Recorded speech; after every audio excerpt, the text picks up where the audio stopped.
আচ্ছা দেখো, লাস্ট ক্লাসে হচ্ছে আমরা সমায়তন প্রক্রিয়া যেটা ছিল ওইটা আর কি মোটামুটি দেখছি। সো এখন আমরা যেটা দেখবো সেটা হচ্ছে সমচাপ পরিবর্তন বা সমচাপ প্রক্রিয়া আর কি। এখানে অবশ্যই সামারি আকারে বললে এখানে চাপের কোনো পরিবর্তন হবে না, মানে পি ওয়ান আর পি টুটা সমান হবে। সো চাপ আগে যা ছিল চাপ পরবর্তীতে তাই থাকবে। এখন সমচাপ পরিবর্তন যেটা বা তোমার প্রসেস যেটা, এটাকে বলা হয়েছে আইসোবারিক চেঞ্জ। আইসো মানে একই, বারিক মানে হচ্ছে গিয়ে তোমার চাপ, আর চেঞ্জ মানে হচ্ছে গিয়ে তোমার পরিবর্তন আর কি, মানে একই চাপ পরিবর্তন বলতে পারো, ঠিক আছে। সো মানে চাপটা আর কি এক মানে একই থাকবে আর কি, চাপের এখানে কোনো পরিবর্তন হবে না, ঠিক আছে। সো সেটা আর কি কীভাবে সম্ভব, এখন কীভাবে তুমি বলতে পারো যে আমরা চাপটাকে সেম রাখবো আর কি, মানে পি ওয়ান আর পি টুটা সমান হবে, ঠিক আছে। আমি তো বাইরে থেকে তাপ দিব বা তাপ এখান থেকে নিয়ে নেব, কিন্তু আমার এখানে তোমার কি বলে ওই চাপটা পরিবর্তন হইতেছে না, এটা আসলে কীভাবে। সো সেটা যদি আমরা একটু ব্যাখ্যা করি, দেখো আমরা তো মোটামুটি ইন জেনারেল জানি যে যদি কি বলে বাইরে থেকে বা পরিবেশ থেকে বা তুমি বলতে পারো যে পারিপার্শ্ব থেকে যদি আমি কি বলি এখানে তাপ দেই, অবশ্যই আমার এখানে কি হবে, ধরো এই সিলিন্ডারে প্রিভিয়াসলি প্রথম যে যা যা ছিল আর কি, তাপ ছিল কিওয়ান, তোমার অন্তঃস্থ ছিল ইউয়ান, তাপমাত্রা ছিল টি1, তারপরে তোমার আয়তন ছিল ভি1, ঠিক আছে। তারপরে তোমার চাপ ছিল পি1। সো আমি তো বাইরে থেকে তাপ দিলাম, আমি তো জানি যে এখানে অন্তঃস্থ শক্তি বেড়ে যাবে আর কি। অন্তঃশক্তি বেড়ে যাবে মানে কি, ওই অণুগুলা ছোটো ছোটো বেড়ে যাবে, যার ফলে কি গতিশক্তি এখানে আসবে, বা বেগ বাড়লে গতিশক্তি আসবে, গতিশক্তি আসলে কি অন্তঃশক্তি বেড়ে যাবে, অন্তঃশক্তি বেড়ে গেলে এখানে কি হবে, এখানে কিন্তু অণুগুলা ছোটো ছোটো বেড়ে যাবে, ঠিক আছে। ছোটো ছোটো বেড়ে গেলে ওরা কিন্তু এই পিস্টনে আর কি কী বলতে তোমার চাপ বা বল প্রয়োগ করতে থাকবে আর কি। সো চাপ বা বল প্রয়োগ করলে অবশ্যই আর কি এখানে আমার কি হইতেছে, মানে চাপের পরিমাণটা কিন্তু বাইরে যেতেছে, মানে আগে যে পরিমাণ ধাক্কা দিত এখন কিন্তু ধাক্কার পরিমাণ বেড়ে যেতেছে, ঠিক আছে। সো আমরা চাপকে আর কি কীভাবে স্থির রাখবো, ঠিক আছে। কারণ আমি তো বলছি যে এখানে মেনলি তাপ দিলে আমার অণুগুলো ছোটো ছোটো বেড়ে গেলে বেগ বাড়ে, ইকে বাড়ে, ইকে বাড়লে হচ্ছে কি ধাক্কা বাড়ে, ধাক্কার পরিমাণ বাড়লে চাপটা আর কি আমার বের হয়ে যেতেছে, মানে চাপটা বাড়তেছে আর কি, কারণ অন্তঃশক্তি এখানে আমার বাড়ছে। যেমন ধরো আমি বললাম যে এখানে তাপ দেওয়ার আগে আমার 100টা ধাক্কা দিত পিস্টনে, কিন্তু আমি যেহেতু তাপ দিতেছি অণুগুলো আর কি ছোটো ছোটো বাড়তেছে, বাড়ার ফলে কী হইতেছে, ধরো ধাক্কার পরিমাণ 200টা হয়ে গেল আর কি। তার মানে কি 100 ধাক্কা থেকে এখন 200 ধাক্কা দিতেছে ধরো আর কি। ধরলে এখানে কি মানে চাপের পরিমাণ বাড়তেছে। এখন চাপের পরিমাণ বাড়লে তো আমি চাপটা স্থির রইল না আর কি। ধরো এটা কীভাবে আমি চাপকে স্থির রাখবো, এখন আমি ধরো আমি তোমাকে বললাম যে ধরো আমার মানে ধরো আমি তোমাদের ক্লাসরুমে আর কি পড়াচ্ছি। সো আমি বললাম যে ক্লাসরুমে তোমরা 20 জন আসো, ঠিক আছে। এখন একটা ক্লাসরুমে তোমরা 20 জন আসো, আমি কি করলাম আরও 20 জনকে তোমাদের ক্লাসরুমে এনে দিলাম আর কি, এরপর ক্লাসরুমটা লক করে দিলাম। তাহলে কি দাঁড়ালো আর কি, এখন তোমরা 40 জন হয়ে গেছে, তার মানে কি ওইখানে গ্যাদারিংটা অনেক বেশি হবে, ঠিক আছে। বা তোমরা মানে একটা চাপের পরিমাণ আর কি বেশি হবে অনেক, ঠিক আছে। এখন আমি কি করলাম ক্লাসরুমটাকে কি করলাম যতটুকু ছিল এটা ডাবল করে দিলাম, মানে দ্বিগুণ করে দিলাম। আগে ছিল 20 জন, এখন 40 জন হয়েছে, কিন্তু আমি কি করলাম ক্লাসরুমটাকে ডাবল করে দিলাম, ঠিক আছে। তাহলে কি হলো, বা মানে দ্বিগুণ বড় করে দিলাম, তাহলে কিন্তু আমার তোমাদের 40 জনের কিন্তু আর ওই আগের মতো গ্যাদারিংটা হবে না আর কি, ঠিক আছে। তোমাদের যথেষ্ট স্পেস থাকবে বসার জন্য, মানে 20 জন যতটুকু তোমার কমফোর্ট ফিল করছিল 40 জন এখন কিন্তু ততটুকুই আর কি কমফোর্ট ফিল করবে। তার মানে বিষয়টা কী দাঁড়ালো, বিষয়টা দাঁড়ালো হচ্ছে আমি যদি চাপটার পরিবর্তনের সাথে সাথে আয়তনকে একই হারে পরিবর্তন করতে পারি, তাহলে কিন্তু আমার এখানে চাপে কোনো পরিবর্তন হইতেছে না। কারণ আমরা জানি হচ্ছে আয়তন যদি বাড়ে চাপটা কমে, আর আয়তন যদি কমে চাপ বাড়ে, ঠিক আছে। দুইটাই কিন্তু তাপমাত্রার উপর নির্ভর করে। সো আমার কি হবে, আমি কি করব চাপটাকে আর কি এরকমভাবে তোমার আয়তনটাকে এরকমভাবে পরিবর্তন করব যাতে আমার চাপের কোনো পরিবর্তন না হয়। বিষয়টা কি দাঁড়ালো যে আমি তার মানে চাপ যে হারে আমি আর কি বাড়াবো, বা চাপ যে হারে আর কি বাড়বে, আমি আয়তনকে বা পিস্টনটাকে ওই হারে আর কি উপরে তুলবো আর কি, মানে আয়তনকে ওই হারেই বাড়াবো, যার ফলে একটাকে আরেকটা মানে কি করে দেবে, নিউট্রাল করে দেবে, ঠিক আছে। যেমন আমি বলতে পারি যে যদি আমার চাপ এখানে দ্বিগুণ হয় আমি কি করব আয়তনটাকে দ্বিগুণ করে দেবো, চাপ যদি 3 গুণ হয় আমি আয়তনটাকে 3 গুণ করে দেবো, বা চাপ যদি অর্ধেক হয় আমি কি করব আয়তনটাকে অর্ধেক করে দেবো আর কি, ঠিক আছে। সো একটাকে একটা আরেকটাকে নিউট্রাল করে দেবে, ঠিক আছে, মানে পজিটিভ নেগেটিভের মতো আর কি, প্লাস মাইনাস যেমন কাটাকাটি যায় ওই রকম। তাহলে এটা ছিল হচ্ছে আমার মেন কনসেপ্ট চাপকে স্থির রাখার জন্য আর কি, মানে আয়তনকে আমি ওই একই হারে পরিবর্তন করব। ঠিক আছে। সো চাপকে স্থির রাখতে চাইলে আয়তনকে আমি একই হারে পরিবর্তন করবো, বাড়াবো অথবা কমাবো, ঠিক আছে। সো আবার এরকম করো না যে আয়তন তুমি বেশি বাড়াই দিচ্ছ, তাহলে কিন্তু চাপ আবার কমে যাবে আর কি, ঠিক আছে। সো আমরা এখানে কি ধরলাম, ইনিশিয়ালি বা প্রাইমারি তোমার কি বলে, এখানে আমার ধরলাম তাপমাত্রা ছিল Q1, তারপরে অন্তঃসূত্র ছিল U1, T1 ছিল আমার তাপ ছিল Q1, অন্তঃসূত্র ছিল U1, তাপমাত্রা ছিল T1, V1 ছিল হচ্ছে আমার এই আদি আয়তন, আর P1 ছিল আমার আদি চাপ। সো আমি বাইরে থেকে কি করলাম, তাপ দিলাম, বাইরে থেকে তাপ দিয়ে এখানে কি অণুগুলো ছোড়াছুড়ি বেড়ে যাবে আর কি, গতিশক্তি বেড়ে যাবে বা বলতে পারো বেগ বেড়ে যাবে, বা শক্তি বাড়লে অন্তঃশক্তি বেড়ে যাবে। তার মানে কি এখানে আমার ওদের যদি আর কি গতিশক্তি বেড়ে যায় বা অন্তঃশক্তি বেড়ে যায়, তাহলে ওদের ছোটো যদি বেড়ে যায়, অবশ্যই ওরা কী করবে, এই পিস্টনে চাপ প্রয়োগ করবে। এই চাপ প্রয়োগ করছে, যে চাপ থেকে একটা বল আসবে, বল আসলে এই পিস্টনটা কিন্তু আমার এখান থেকে এখানে চলে যাবে আর কি, ঠিক আছে। সো এখানে যদি চলে আসে, তাহলে আমার আয়তনটা কিন্তু পরবর্তীতে হয়েছে ভি, আর তাপ দেওয়ার ফলে আমার পরবর্তীতে তাপটা হয়ে গেছে Q2, অন্তঃশক্তি হয়ে গেছে U2, তাপমাত্রা হয়ে গেছে T2, আর V2 হয়ে গেছে আমার আয়তন এটা, আর চাপটা হচ্ছে P2। এখন চাপ তো পরিবর্তন হবে না, সেটা আমরা জানি, ঠিক আছে। এখন দেখো, প্রথমে যদি আমরা তাপ দিয়ে আর কি একটু আলোচনা করি, এখানে মেন কথা হচ্ছে তাপের ক্ষেত্রে আমি যেহেতু এখানে বাইরে থেকে তাপ দিছি মানে কি, তোমার যে পরিমাণ তাপে এখানে থাকুক না কেন, যেহেতু আমার সিস্টেম তাপটা শোষণ করছে, অবশ্যই এখানে কি তাপের পরিমাণটা কিন্তু বাড়বে। সো যদি আমি তাপ দিয়ে ব্যাখ্যা করি, দেখো এখানে কি এই যে সিস্টেম তাপ যদি শোষণ করে, তাহলে কি হবে, তাপটা বাড়বে, তার মানে কি Q1 থেকে Q2টা অবশ্যই বড় হবে। তাহলে তাপের পরিবর্তন DQ বা ডেল্টা কিউ যেটা, ওটার মধ্যে Q2 - Q1 বা এটা পজিটিভ হবে, মানে তোমার তাপের পরিমাণটা এখানে বাড়বে। এখন দ্বিতীয় কথা হচ্ছে, যদি তাপ আমি দেই, অবশ্যই আমার কি ওখানে অন্তঃশক্তির পরিমাণ বাড়তেছে, কারণ অণুগুলার গতিশক্তি বেড়ে গেছে, তার মানে আমার এখানে অন্তঃশক্তি কিন্তু বাড়বে, ঠিক আছে।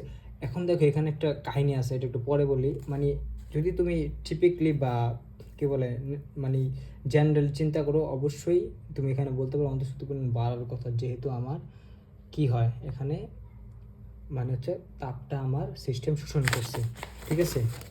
সো এখানে তুমি বলতে পারো যে U2টা কি U1 থেকে বড় হবে, আর তাহলে তাপ কী বলে অন্তঃশক্তি পরিবর্তন কী হবে, U2 - C1 বা পজিটিভ আর কি, ঠিক আছে। আর আমরা জানি যে কি বলে যে অন্তঃশক্তি বাড়া মানে কি, অন্তঃশক্তি বাড়ার ফলাফল হচ্ছে তাপমাত্রা বৃদ্ধি পায়, তাহলে তাপমাত্রা বৃদ্ধি পাবে মানে কি হবে, T2টা বড় হবে, T1টা আমার ছোট হবে আর কি, তাহলে এখানে DT-টাও কি প্লাস হবে, ঠিক আছে। সো এখন তাপমাত্রা যেহেতু বাড়ার ফলাফল দুইটা, মানে আয়তন বাড়ে আর চাপটা কি বাড়ে, কিন্তু চাপ এখানে ধ্রুবক আমরা বলছি, কারণ আমরা আয়তনকে ওই চাপ অনুসারে বা একই হারে বাড়াইছি, যার কারণে এখানে আমার চাপটা আর কি ধ্রুবক ছিল আর কি, চাপের কোনো পরিবর্তন হয় না, তাহলে P1 আর P2 সমান থাকবে। সো এখানে আমার কি ডিপি বা চাপের পরিবর্তনটা কি হবে, 0 আসবে।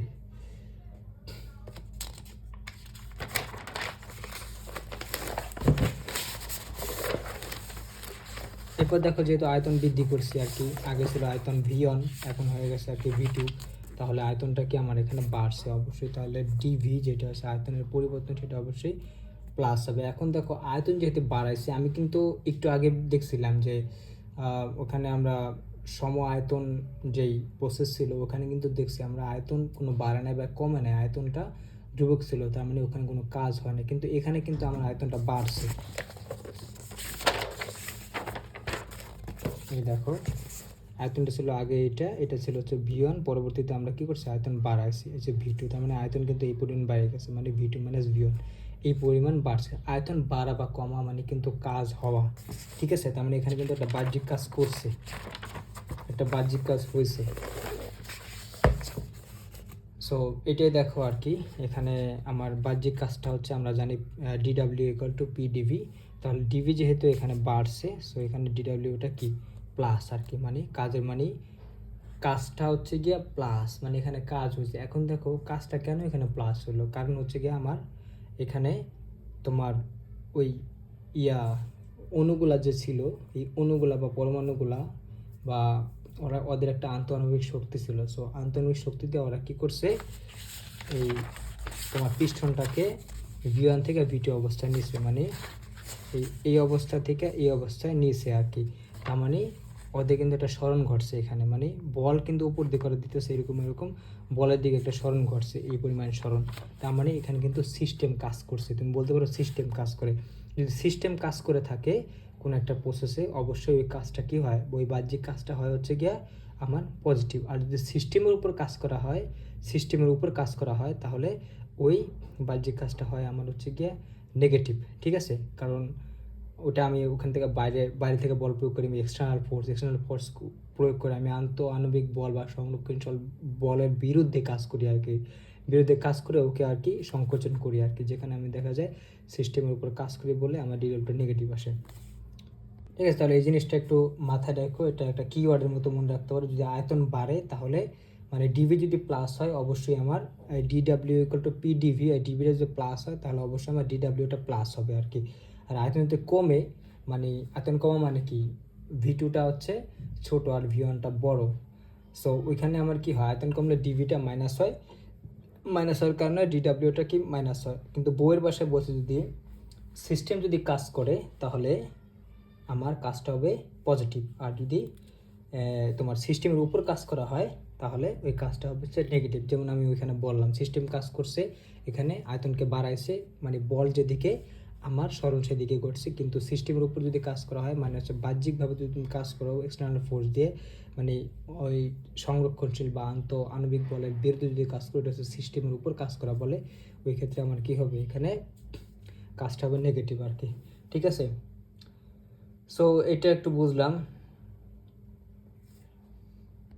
এবার যদি গ্রাফটা একটু দেখায়, মানে সমচাপ প্রক্রিয়া বা পরিবর্তন যে গ্রাফটা, দেখো আমি এক্স অক্ষ বরাবর আয়তন দিয়ে দিলাম আর ওয়াই অক্ষ বরাবর একইভাবে আমার চাপ দিয়ে দিলাম। সো এখানে আমি বলছি যে সমচাপ প্রক্রিয়ায় কোনো চাপের পরিবর্তন হবে না। সো দেখো আমার এই একটা গ্রাফ পাওয়া যাবে আর কি, এবি একটা গ্রাফ পাওয়া যাবে। ঠিক আছে, এবি গ্রাফ পাওয়া যাওয়া মানে কি, দেখো এখানে কিন্তু আমার আয়তনটা বাড়তেছে। ঠিক আছে, এই যে এই দিক যত যাচ্ছে আয়তন বাড়তেছে। ঠিক আছে, আয়তন বাড়তেছে কিন্তু আমার চাপের কিন্তু কোনো পরিবর্তন হতেছে না। মানে এখানে আমি একটা এক্স অক্ষের সমান্তরাল একটা গ্রাফ পাবো আর কি, এই যে এটা এক্স অক্ষের সমান্তরাল একদম। ঠিক আছে, তো এখানে দেখো প্রতিটা বিন্দুতে কিন্তু চাপটা পি আছে। দেখো আমি আয়তন বাড়াইতেছি কিন্তু চাপটা কিন্তু উপরের দিকে উঠতেছে না। ঠিক আছে, তার মানে চাপের বা নিচের দিকে নামতেছে না, এখানে চাপের বাড়া বা কমা হইতেছে না, চাপটা কিন্তু একদম স্থির আছে। ঠিক আছে, এখানে মানে এবির প্রতিটা বিন্দুতে চাপ পি আছে, কিন্তু এবির প্রতিটা বিন্দুতে চাপ মানে আয়তন কিন্তু চেঞ্জ হইতেছে, এখানে চেঞ্জ হইতেছে, এখানে বাড়তেছে, এখানে একটু বাড়তেছে, এখানে বাড়তেছে। ঠিক আছে, তাহলে আমি একটা এক্স অক্ষের সমান্তরাল একটা রেখা পাবো আর কি, এটাকে তুমি বলতে পারো যে সম আয়তন রেখা, সমচাপ রেখা আর কি। ঠিক আছে, সো এটা গেল একটা জিনিস। এখন দেখো আমি যদি তোমাকে বলি, আমি কি করলাম, এ বিন্দু থেকে একটা লম্ব টেনে দিলাম আর বি বিন্দু থেকে একটা লম্ব টেনে দিলাম। আমি তোমাকে বললাম যে এই ভি1 থেকে যে ভি2তে আমি আয়তন পরিবর্তন করছিলাম, মানে আগে ছিল আমার আয়তন ভি1, পরবর্তীতে আমার ওই যে সিলিন্ডারে আয়তন হচ্ছে ভি2। সো আমি তো জানি যেহেতু আয়তনটা বাড়ছে তাহলে এখানে একটা বাহ্যিক কাজ হবে আর কি। ঠিক আছে, সো এই কাজটা মানে কীভাবে বের করব আমি আর কি। সো আমি বললাম যে ভি1 থেকে ভি2 আয়তনে কী পরিমাণ কাজ হয়েছে এটা আমি তোমাকে বের করতে দিলাম, তাহলে তুমি কী করবা। একটা জিনিস মনে রাখবা, সেই মনে রাখার বিষয়টা হচ্ছে এখানে দেখো আমি যখন লম্ব টেনে দিছি তখন কিন্তু এটা একটা আয়তক্ষেত্র হয়ে গেছে। ঠিক আছে, যেমন এ এ এ এ প্রাইম আর হচ্ছে গিয়ে বি প্রাইম বি। ঠিক আছে, বা এ বি বি প্রাইম এ, যেটাই বলো। ঠিক আছে, এটা একটা আয়তক্ষেত্র। সো মনে রাখবা সবসময় যে পিবি লেখচিত্রের ক্ষেত্রফলটা হচ্ছে কাজ নির্দেশ করে। আমরা এটা কিন্তু আগে থেকে জানতাম, মানে পিবি লেখচিত্রের ক্ষেত্রফলটা হচ্ছে কাজ নির্দেশ করে। কারণ হচ্ছে দেখো আমি তোমাদের একটু বুঝাই, যেমন আমরা জানি যে কাজের রাশিমালাটা পড়ছিলাম ডিডাব্লিউ ইকুয়াল টু পিডিভি। ঠিক আছে, এখন দেখো আমার এটা কিন্তু পি। ঠিক আছে, ধরো আমি এখানে আমার এই মানে এই পুরো জায়গাটায় আমি কি করলাম, একটা ছোট স্টেপ নিলাম আর কি। ঠিক আছে, এই যে এতটুক। ঠিক আছে, এতটুকু একটা স্টেপ নিলাম। সো এইখানে পুরো সব লম্বগুলাতে কিন্তু আমার চাপটা পি থাকতেছে, কিন্তু আমার ভিটা চেঞ্জ হইতেছে, এটা বুঝলাম। সো আমি কি করলাম, এই যে লম্বটা নিলাম এই লম্বটার চাপ ছিল হচ্ছে পি, এখানেও পি এখানেও পি, কিন্তু এই লম্বটা আয়তনের পরিবর্তন হচ্ছে গিয়ে ডিভি আর কি। ঠিক আছে, ধরো এটা ভি1 এটা ভি2, তার মানে এখানে যদি ভি1 হয় এখানে ভি2 হয়, তাহলে কি এটা হচ্ছে ভি2 মাইনাস ভি1 বা ডিভি। তাহলে ডিভি হচ্ছে আমার এতটুকু আর পি হচ্ছে পুরোটা। ঠিক আছে, তার মানে এটা কিন্তু একটা ছোটো আয়তক্ষেত্র বলতে পারো। তার মানে এটা দৈর্ঘ্য হচ্ছে কত, পি, আর প্রস্থ হচ্ছে ডিভি। তাহলে আমরা কিন্তু জানি যে আয়তক্ষেত্রের ক্ষেত্রফল হচ্ছে দৈর্ঘ্য ইন্টু প্রস্থ। দৈর্ঘ্য যদি পি হয়, প্রস্থ হচ্ছে ডিভি, তাহলে পি ইন্টু ডিভি মানে পি ডিভি। আর এই পি ডিভিটাই কিন্তু তোমার ডিডাব্লিউ, ঠিক আছে। তার মানে আমি এখানে বলছি যে অতি ক্ষুদ্র ডিবি পরিবর্তনের কাজ হয়েছে ডিডাব্লিউ, তাহলে আমরা জানি work done equal to DW equal to PD. তার মানে এখান থেকে আমি এটাই শুধু বুঝাইছি যে পিভি লেখচিত্রের ক্ষেত্রফলটা হচ্ছে গিয়ে তোমার কাজ নির্দেশ করে বা ওয়ার্কটা নির্দেশ করে, ঠিক আছে। এটা একটু মাথায় রাখবা, সবসময় এটাই হবে। পিভি লেখচিত্রের তোমার ক্ষেত্রফলটা হচ্ছে গিয়ে কাজ নির্দেশ করবে।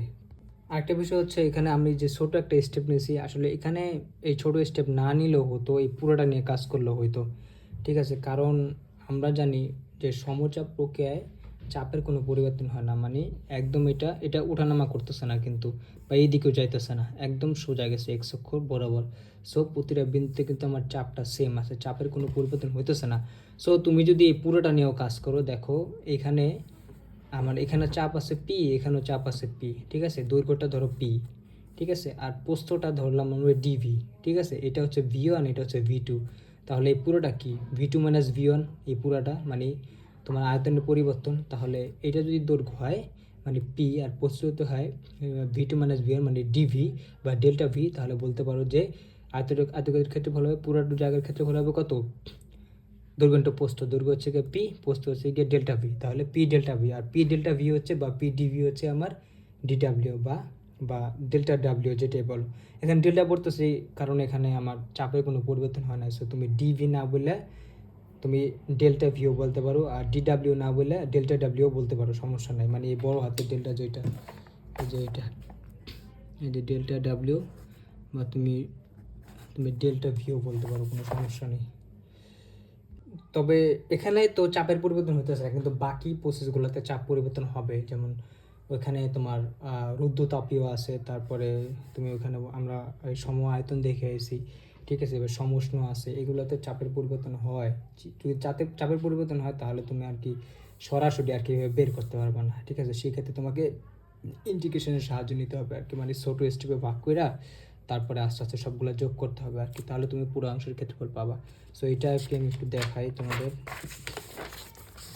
এই দেখো এখানে আমরা এই রেখাটাকে বলছি কি সমচাপ রেখা, বা এটাকে বলা হয় আইসোপারিক তোমার লাইন বলতে পারো, ঠিক আছে, এটাকে এই বিটাকে। সো আমি সেই একই অনুসারে এখানে কি করছি, দুটা লম্ব টাইনে দিছি, এই বিন্দু থেকে একটা বি বিন্দু থেকে গেল। তাহলে এইটার ক্ষেত্রফল আমরা জানি কি হবে, তোমার টোটাল কাজটা হবে মানে তোমার ডিভি আয়তনে কি পরিমাণ কাজ হয়েছে, মানে ভি ওয়ান থেকে ভি টুটা করছি, এতে কি পরিমাণ কাজ হয়েছে সেই কাজটাই হবে আমার কি এই আয়তক্ষেত্রের ক্ষেত্রফল বা পিভি লেখচিত্রের ক্ষেত্রফল আর কি হবে সেই কাজটা। সো আমি এখানে তো চাপের পরিবর্তন হইতেছে না, কিন্তু যদি চাপের পরিবর্তন হইতো তাহলে সেক্ষেত্রে আমরা কী করতাম, এখান থেকে ধরো হচ্ছে কি একটা ছোটো স্টেপ নিতাম, মানে পুরো ক্ষেত্রফল থেকে ছোটো একটা স্টেপ নিতাম। ধরো এটা মানে এই একটা নিলাম, এই একটা নিলাম, মানে এই ছোটো অংশটা, ঠিক আছে।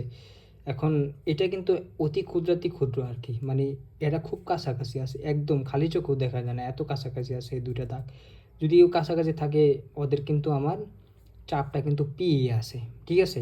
মানে এখানে চাপটা বি আছে, আর এখানে আমার এখানে ডিভিটা যে আছে, এখানে হচ্ছে ভি ওয়ান ধরো যদি হয়, এটা হচ্ছে কি ভি টু যদি হয়, তাহলে আমরা কি জানি এটা তোমার কি বলে, এটা হচ্ছে ডিভি, ঠিক আছে। সো দেখো আমার এখানে কি হয়, আমি এই ডিভিটা কিন্তু খুবই ক্ষুদ্রাতি ক্ষুদ্র আর কি, ঠিক আছে। এই ডিভিটা খালি চোখে দেখা যায় না আর কি। সো এই ডিভিটা হচ্ছে গিয়ে আমার প্রস্থ, আর এই পিটা হচ্ছে গিয়ে আমার তোমার কি দৈর্ঘ্য। তাহলে পি ডিভি হচ্ছে গিয়ে আমার কি বলে এই ছোট স্টেপের ক্ষেত্রফল। এখন যদি আমরা কি করি, এরকম হাজার হাজার এরকম কোটি কোটি স্টেপ নেই, ঠিক আছে। সো এই জায়গাটার ক্ষেত্রফল আমরা পেয়ে গেলাম, যেটা হচ্ছে গিয়ে আমার ডিডাব্লিউ হচ্ছে কাজ আর কি, কারণ এটার ক্ষেত্রফল আমরা জানি কি মানে অতি ক্ষুদ্র ডিভির পরিবর্তনের কারণে অতি ক্ষুদ্র কাজ হবে ডিডাব্লিউ, ঠিক আছে। আর ডিডাব্লিউ ইকুয়াল টু পিডিভি, যে আমি এখানে লিখে দিছি। সো এখানে অতি ক্ষুদ্র একটা ডিডাব্লিউ পাবা। আবার এখানে যদি আরেকটা স্টেপ নিয়ে দাগ দিই, মানে লম্বর একটা দাগ দিই এখানে, এখানে আবার একটা কি অতি ক্ষুদ্র কাজ পাবা ডিডাব্লিউ। এরপর আবার একটা দাগ দিই, তাহলে আবার একটা কী পাবা, ছোটো স্টেপের ক্ষেত্রে বল ডিডাব্লিউ।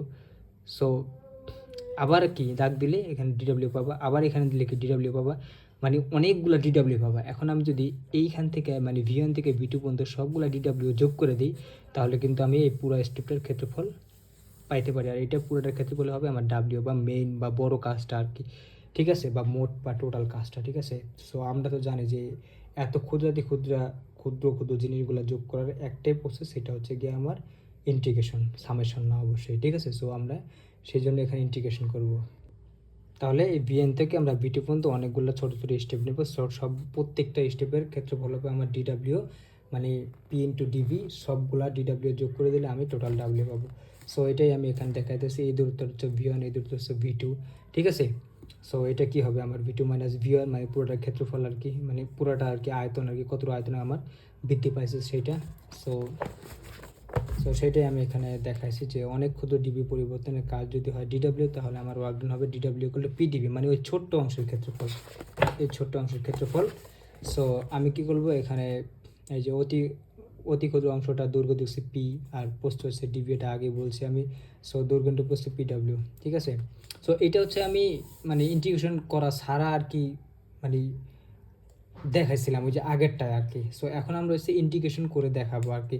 সো ছোটো অংশটার আমরা দেখলাম যে ক্ষেত্রফল আমরা পাইছি ডিডাব্লিউ, ঠিক আছে। সো অনেকগুলো এরকম ডিডাব্লিউ পাবো, ক্ষুদ্রাতি ক্ষুদ্র, এই সবগুলো ডিডাব্লিউটা যোগ করে দেবো। এখন দেখো এই যে এখানে, তাহলে ভি1 থেকে ভি2 পর্যন্ত মোট কাজ হবে কি ইন্টিগ্রেশন অফ ডিডাব্লিউ আর কি, বা W equal two integration of DW, মানে ভি1 থেকে অনেকগুলো যদি ক্ষুদ্র ক্ষুদ্র স্টেপ নাও, সবগুলো স্টেপের প্রতিটার জন্য হবে ডিডাব্লিউ, সবগুলো ডিডাব্লিউ যোগ করলে আমার হবে তোমার কি টোটাল ডাব্লিউটা। তাহলে ডাব্লিউ বা টোটাল কাজটা হবে আসছে আমার ইন্টিগ্রেশন অফ ডিডাব্লিউ। তাহলে এখানে আমি আপার লিমিট লোয়ার লিমিট দিলাম হচ্ছে ভি2 আর হচ্ছে ভি1 ইকুয়াল টু তোমার কী বলে পিডিবি, কারণ আমি ডিডাব্লিউ ইকুয়াল টু আমি জানি পিডিবি, মানে দৈর্ঘ্যটা হচ্ছে ছিল আমার কত পি, প্রস্থটা ছিল ক্ষুদ্র প্রস্থটা ছিল আমার মানে ডিভি, তাহলে ওটা ছিল পিডিবি। তাহলে ডিডাব্লিউ ইকুয়াল টু আমরা জানি পিডিবি, তাহলে ডব্লিউ ইকুয়াল টু গেল পিডিবি, ঠিক আছে। সো এখন আমি এই সমচাপ প্রক্রিয়া আমি বলছি যে আমার পিটা হচ্ছে ধ্রুবক, তাহলে আমি ধ্রুবককে কিন্তু ইন্ডিকেশনের বাইরে আনতে পারি। তাহলে আমি কি করলাম, এই পিটাকে বের করে আনলাম, এই পিটাকে বের করে আনলাম, এটা কিন্তু কিছু না আর কি, ঠিক আছে। সো আমি পিটা যেহেতু ধ্রুবক, এটাকে বের করে আনতে পারবো, পিটাকে বের করে আনলাম। তাহলে দেখো এখানে আছে আপার লিমিট ভি2, লোয়ার লিমিট ভি1, ঠিক আছে। তাহলে 1কে আর কি ডিভের সাপেক্ষে আমরা ইন্টিগ্রেশন করলে কী আসে, ভি হয়।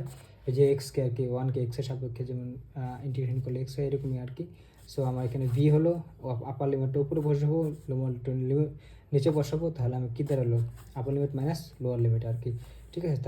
তাহলে ডব্লিউ ইকুয়াল টু কি পি ইন্টু আপার লিমিটটা, মানে আপার লিমিট আগে বসাবো ভি2 minus V1.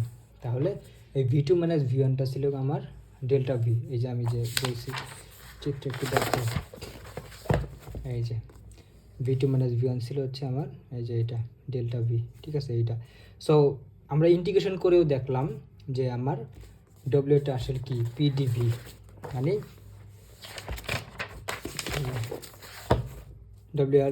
W equal two total কাজটা হচ্ছে পিডিভি। আবার ইন্ডিকেশন না করেও আমি কিন্তু এখানে দেখাইছি যে ডব্লিউ ইকুয়াল টু আসে কি পি ডিভি বা পি ডেল্টা ভি, যে আগে যে দেখাইছিলাম, এই যে এটা দিয়ে দেখাইছিলাম আর কি এখানে, ঠিক আছে। এখানে দেখাইছিলাম যে এটা হচ্ছে কি দৈর্ঘ্য হচ্ছে এটা, পোস্ত এটা দৈর্ঘ্য পি, পোস্ত হচ্ছে কি এই যে ভি2 মাইনাস ভিওর, তার মানে দৈর্ঘ্য ইন্টু পোস্ত করলে পুরো অংশের ক্ষেত্রফল পাই, যেটা হচ্ছে আমার ডাব্লিউ, ঠিক আছে। সো ইন্টিগ্রেশন করে তুমি দেখাইতে পারো সরাসরিও, এই যে এখানে সরাসরি দেখাচ্ছি, দেখো এই যে এটা এখানে সরাসরি দেখাচ্ছি, যেমন এ বি ইকাল টু ভি2 মাইনাস ভিওর। সো এই যে এটা, এই যে এ বি ইকাল টু এইটা, মানে এ বি ইকাল টু কি এই জায়গাটু, এখানে ভি2 আর এটা ভি1, তাহলে এইটা ডেল্টা ভি, আর হচ্ছে তোমার কি বলে, তাহলে এই পুরো অংশের ক্ষেত্রে কী হবে, এ প্রাইম বি প্রাইম, বির ক্ষেত্রফল হবে হচ্ছে গিয়ে দৈর্ঘ্য ইন্টু প্রস্থ, যদি দৈর্ঘ্য এটা হয় মানে পি, আর এটা হচ্ছে গিয়ে আমার ডেল্টা ভি, তাহলে দৈর্ঘ্য ইন্টু প্রস্থ হচ্ছে P into delta V equal to W, ঠিক আছে। মানে সরাসরিও বের করা যায়, ইন্টিগ্রেশন করেও বের করতে পারো, মানে সমচাপ প্রক্রিয়ার ক্ষেত্রে আমরা দুইভাবে ক্ষেত্রফল বের করতে পারি, কারণ আমরা জানি হচ্ছে গিয়ে পিভি লেখচিত্রের ক্ষেত্রফলটা অলওয়েজ তোমার কি বলে এই ওয়ার্ক ডান বা বাহ্যিক কাজ নির্দেশ করবে। তবে যেহেতু চাপ পরিবর্তন হতেছে না, তাই আমরা দুইটা প্রক্রিয়া বের করতে পারি এখানে কাজটা, একটা হচ্ছে ইন্টিগ্রেশন করে, একটা ইন্টিগ্রেশন ছাড়া। কিন্তু সামনে দেখবো যে চাপের পরিবর্তন হতেছে, যার মানে ওইখানে আমার ইন্টিগ্রেশন করা লাগবে আর কি, এই প্রক্রিয়া তুমি করতে পারবা না ওইখানে। কারণ ওইখানে চাপটা এরকম ওঠানামা করবে, ঠিক আছে, বাড়বে বা কমবে, যেটাই হোক সেক্ষেত্রে তো আমি এটাতে করতে পারবো না, কারণ ওইখানে আয়তক্ষেত্র হবে না আর কি। ঠিক আছে, সো ইন্টিগ্রেশনটা আছে আমার সবসময় আর কি ইন জেনারেল ব্যবহার করবো। তাহলে এখানে কিওয়ার্ডটা হচ্ছে পিভি লেখচিত্রের ক্ষেত্রফল কাজ নির্দেশ করে। তাহলে এটা মোটামুটি একটু বুঝতে পারলাম। এখন আরেকটা জিনিস কিওয়ার্ডের ভেতরে দেখো, আমি তো বলছি যে আয়তন যদি বাড়ে আর কি, মানে V1 থেকে V2টা বড় হয়, তাহলে কাজটা হবে হচ্ছে গিয়ে পজিটিভ, কারণ ওখানে ডিবি পজিটিভ, ঠিক আছে। তার মানে সিস্টেম যদি কাজ করে তাহলে কাজ ধনাত্মক, কারণ সিস্টেম কাজ করে হচ্ছে গিয়ে আমার আয়তন না বাড়াচ্ছে। আর সিস্টেমের উপর যদি কাজ করা হয় তাহলে কাজটা হবে নেগেটিভ আর কি, ঠিক আছে, বা ওখানে ডিবিটা হয় নেগেটিভ, যে এইটাই বলছি আজকে। ঠিক আছে, তাহলে এই গেল হচ্ছে তোমাদের হচ্ছে সমচাপ প্রক্রিয়া। তাহলে দুইটা দেখাইছি, একটা হচ্ছে সমায়তন প্রক্রিয়া আর একটা হচ্ছে সমচাপ প্রক্রিয়া। সো এই দুইটা মাথায় রাখো। এখন সবচেয়ে বেশি ইম্পর্টেন্ট যেটা, ওটা হচ্ছে গিয়া সমষ্ণ পরিবর্তন বা প্রক্রিয়া, আর একটা হচ্ছে গিয়ে রুদ্ধতাপীয় প্রক্রিয়া বা পরিবর্তন আর কি। ঠিক আছে, ওই দুইটা আর কি ডিটেলস দেখবো।